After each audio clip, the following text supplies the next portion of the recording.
Iris fue una de esas personas que, como muchas otras, se crió prácticamente toda su vida al lado de su abuelita, allá, por la zona sur de nuestra ciudad, creando entre ambas ese vínculo inexplicable que solo se puede crear entre abuela y nieta. Pero lamentablemente, un día la abuela de Iris fue víctima de una extraña complicación de salud. Todo empezó con una pequeña verruga en la cara, justamente entre el labio y la mejilla. Poco a poco, esa verruga se fue transformando y se fue carcomiendo la piel de su rostro, hasta llegar al punto donde se podían ver los dientes, la lengua e incluso la comida que ella consumía.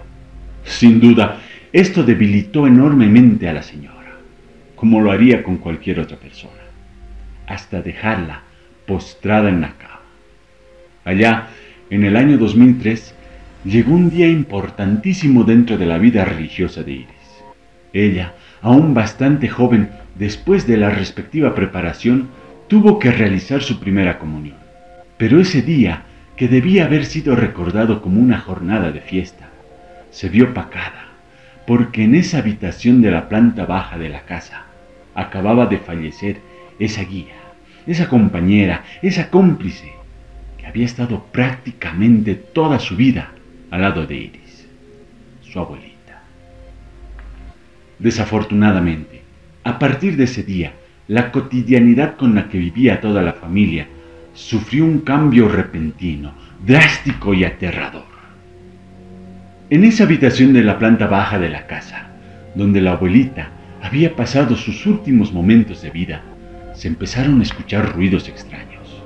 Se podía ver cómo las cortinas de la ventana se movían, como si alguien se asomara para poder ver a través de esta.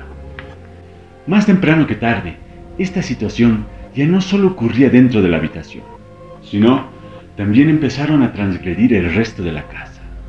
Ruidos, sonidos, el volumen de la radio subía y bajaba sin ninguna explicación. E incluso empezaron a escuchar una melodía que la cantaba exclusivamente la abuelita de Iris para acompañar su infancia. Paulatinamente, Iris empezó a tener sueños recurrentes con su abuela, en los cuales se abría un enorme agujero en el suelo, donde ella le intentaba meter contra su voluntad.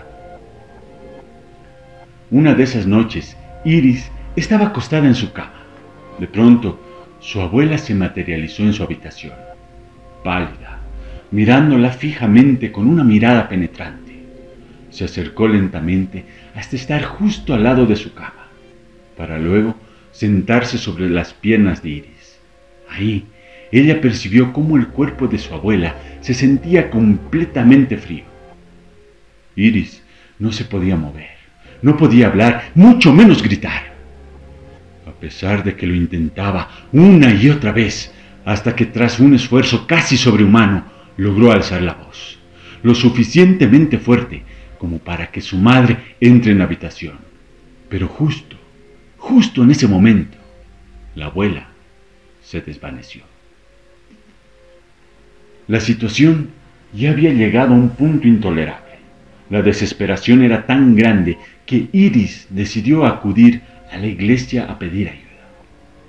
El sacerdote le indicó que debía echar agua bendita en la habitación donde había fallecido su abuela. Sin pensarlo dos veces y con la llegada del atardecer, ella hizo lo que el cura le indicó. Cuando empezaron a echar el agua bendita en la habitación, se empezó a escuchar la voz de su abuela. Claramente, ella se estaba quejando. No podía soportar que se esté echando agua bendita en la que fue su habitación. Desde ese día, volvió la tranquilidad a la casa. Ya no habían ruidos, ya no habían voces, ya no la volvió a ver en sueños. Pero sin duda, esta experiencia dejó varias interrogantes para la familia de Iris. ¿Por qué le pasó esto a su abuela? ¿Acaso ella hizo algo demasiado malo en esta vida, que la tenía aferrada en este plano y no le permitió trascender? Sin duda, son algunas interrogantes que aún no podremos responder.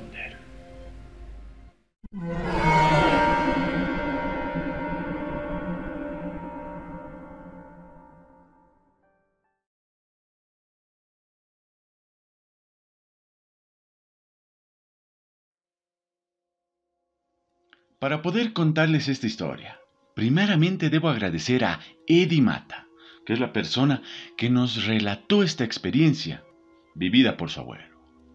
Allá, en el año 1952, una tarde donde organizó sus horarios y aprovechando que había terminado sus quehaceres durante la mañana, nuestro protagonista fue al cementerio general a dejarle flores a la tumba de su padre, que lamentablemente había fallecido hace poco tiempo atrás. Pero con todos los ajetreos de la jornada y los clásicos afanes de las visitas al cementerio, limpiar la lápida, quitar las flores marchitas, lavar los floreros, ponerles agua limpia a las flores nuevas, entre otras cosas, es que este hombre se sintió bastante agotado y por tal motivo decidió tomar un respiro sentándose en una de las bancas que se encontraba cerca a la tumba de su padre. Pero ese cansancio había llegado a tal punto que él quedó profundamente dormido en esa banca del cementerio general. Una ligera brisa y la temperatura que había bajado lentamente fueron suficientes para despabilar a nuestro somnoliento protagonista, pues al verse completamente solo y con el ocaso del sol en el horizonte, rápidamente vio su reloj. Ya eran aproximadamente las 7 de la noche. Se puso de pie y fue raudo hacia la salida del cementerio. Pero ese enorme portón se hallaba cerrado. Volvió a ingresar por los pasillos con los interminables nichos y lápidas a sus lados, con intención de encontrar alguno de los serenos que le pueda ayudar a salir. La oscuridad y la penumbra empezó a hacerse en todo el lugar, lo cual dificultaba más para ubicarse en dónde se encontraba exactamente. Yendo y viniendo entre esos largos corredores, empezó a escuchar unos pasos detrás de él. Un poco aliviado, porque creía que se trataba de ese sereno que él tanto estaba buscando, se dio la vuelta, pero fue enorme su estupor cuando no vio absolutamente nada. Siguió caminando durante algunos metros más, cruzando los brazos, apretando las manos contra el pecho, y de rato en rato exhalando ese aire caliente que brotaba de su garganta sobre los dedos de sus manos, con intención de calentarlos un poco, puesto que la temperatura había bajado tanto que el frío ya le calaba hasta los huesos. De un momento a otro volvió a escuchar esos pasos que se acercaban detrás de él, pero esta vez, cuando giró, alcanzó a ver a una mujer vestida de blanco, con ropas harapientas y una horrible expresión en el rostro. A tal punto llegó ese pánico experimentado en ese momento, que el hombre cayó desmayado sobre el frío piso del cementerio general.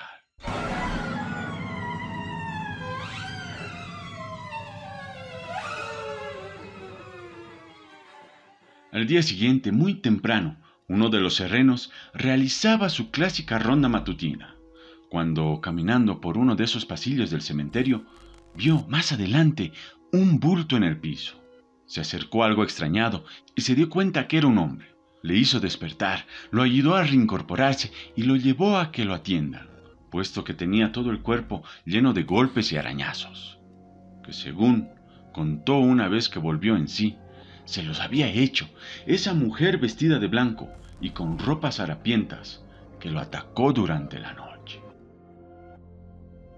Desde esa vez, nuestro protagonista no volvió a pisar el cementerio general, y especialmente si es que ya había pasado el mediodía.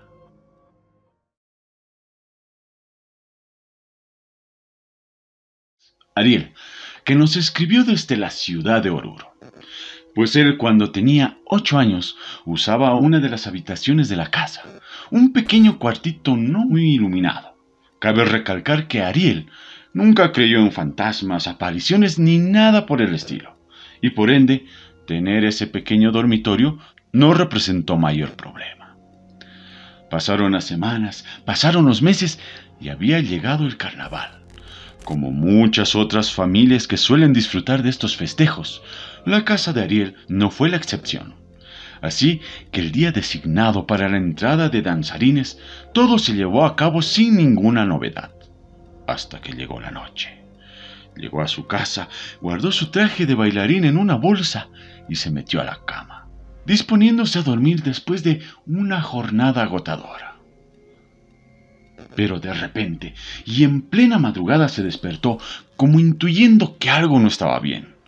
Se destapó lo suficiente como para poder examinar su dormitorio, intentando poder enfocar su vista lo mejor posible en medio de esa penumbra que había envuelto su cuarto, hasta que vio que en la silla de su computadora había alguien sentado.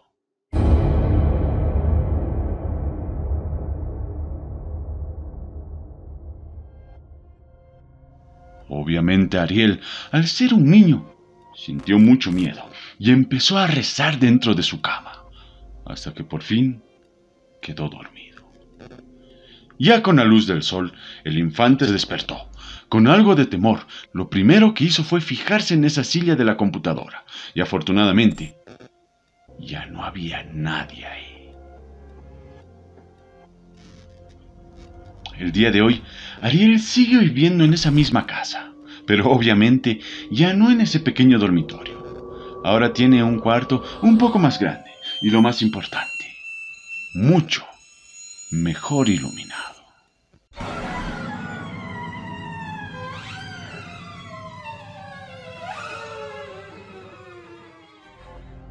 Quiero pedirte un enorme favor. Me he planteado una nueva meta, que lleguemos a los 100,000 suscriptores. Por eso, te pido de todo corazón que compartas este video, te suscribas a mi canal y, lo más importante, dejes tu comentario, que cada una de las cosas que me dices me motiva a seguir haciendo más contenido. También puedes seguirme en mis diferentes redes sociales. Los links los encontrarás en la descripción de este video. Y si tienes alguna historia que te gustaría contarme para futuro contenido, no dudes en hacerlo a través de la caja de comentarios, mis redes sociales o el WhatsApp +591 706 65863. Y por favor, ten cuidado esta noche, que los anchanchos, los condenados y los sajras están sueltos.